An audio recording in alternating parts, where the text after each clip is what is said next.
Hello and welcome to Three Questions with. I'm everybody Shawn Walsh with us from Encore Strategic. Good morning, Shawn. How you doing?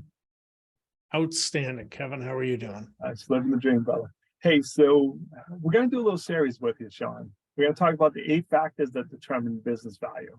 Today, we like to start with factor 1. What is factor 1, my friend? Factor 1 is the foundational factor for many things in business, which is your financial performance. So there's no lie in there, Shawn. The numbers are the numbers. The numbers are the numbers, but you know, one of my favorite quotes are that figures don't lie, but liars can figure. So, yeah. And sometimes it's that maybe our numbers aren't as accurate as they should be, or maybe we don't understand which numbers that we should be looking at, or how are we calculating those numbers? So, Shawn, it's not as simple as like, here, this was my net income or my revenue, and I expect a factor of that, and it's really that simple. No?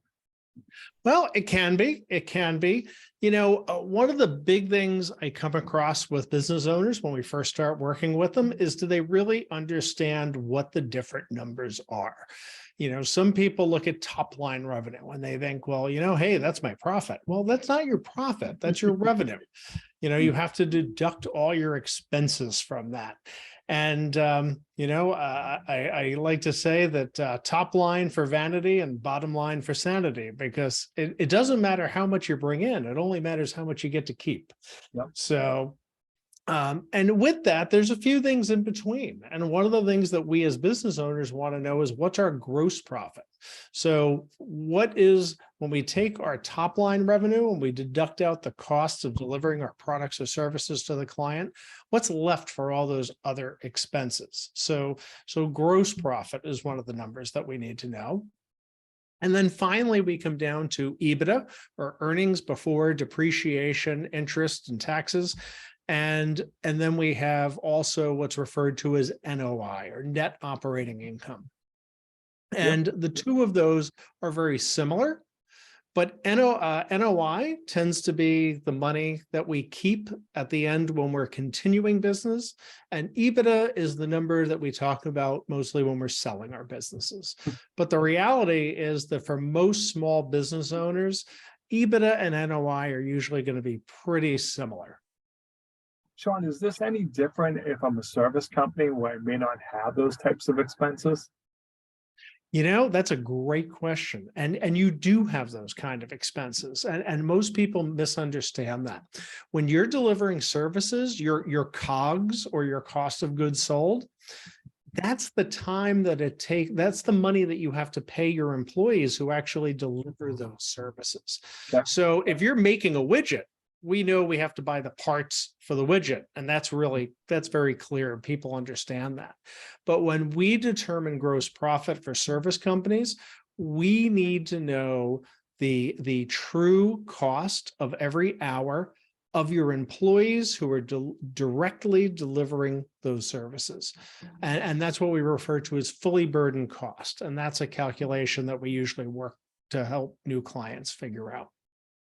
Shawn, how about if someone's self-employed and they don't have employees? Same formula? You know, you still have to, we tell owners, you need to divide up your time. You need to allocate your time in your books. And if you're spending 60% of your time delivering services, that goes under service salaries. If you're spending 30% of that time doing sales, then 30% goes into sales. And if you have 10% left to do admin, then 10% goes into admin costs. But if you truly want to have a clear understanding of your numbers and what your costs are, then you need to allocate your salary based on where you spend your time. It's interesting.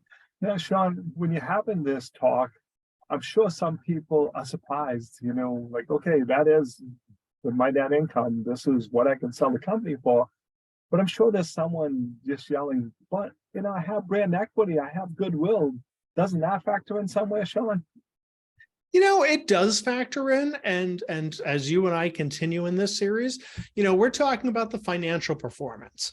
So you're going to get, if you're going to sell your company someday, and hopefully every business owner should be shooting for that. Yep. But when you get there, the first thing we're going to do is figure out that EBITDA number. But the next part is what's the multiple of EBITDA that you're going to get. Yep. The other factors control the multiple, and goodwill definitely falls into the multiple of EBITDA. So the question is now that we know what your number is, the EBITDA, are we going to get you 3.5 times EBITDA, or 8 times EBITDA, or 15 times EBITDA? Or is it going to be less than 1 in some cases? So that's the other factors that come into play in determining the value. But the first thing you need to know is what's the financial number. And you need to know that your numbers are defendable. And what I mean by defendable is have you had a third party or a CPA look at your numbers and say, yes, these are solid? How clean are your books? In your business, are you putting, a lot of business owners put personal expenses through the business, or, you have those kind of gray areas, but when you start getting ready to sell the company, you need to start backing some of that out, or at least calculate it and put it in a way that it's easy to deduct out. But it's those, what we call owners' discretionary expenses, that we need to have a good accounting for. And the other mistake that I see a lot of small entrepreneurs make, especially in the beginning, is, are you paying yourself a market salary? Because a buyer is going to have to pay somebody to do what you do in the company. And if you are not paying yourself a market salary, the first thing they're going to do is deduct that from your profitability, which is going to lower the EBITDA, which is going to lower your end result of what you can get for the business. That was interesting, because I was pretty much going there with you. Like you said, a lot of people run additional expenses through their business. They don't take the time. I went shopping and I bought some personal stuff, but some stuff for the office. Now, how about if you just go through a period where maybe your expenses were a little higher, unanticipated expenses? How do you take those fluctuations into account? Well, the question is, are they was that a one-time fluctuation? Was it something in a market anomaly? Yep. Or is it something that needs to be accounted for long term?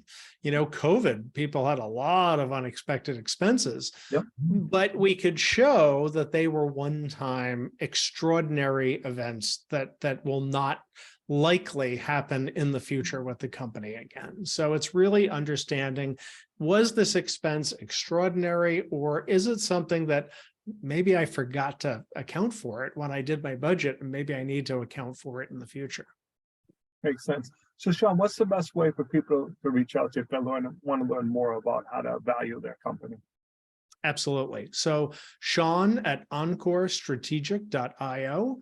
And we actually have a free assessment that business owners can take. It's called the Value Builder Assessment. And it'll give you a ballpark on a rough estimate of where you're at and the value of your company and what your potential multiple would be if you were to sell it tomorrow. And I'd be happy to discuss that with anybody who's interested in figuring that out and taking a look at that report. Awesome. Shawn, I appreciate you taking a few minutes to call into the show. And as always, thanks for being my friend. Thanks, Kevin. And I look forward to factor number 2. See you soon. Bye now.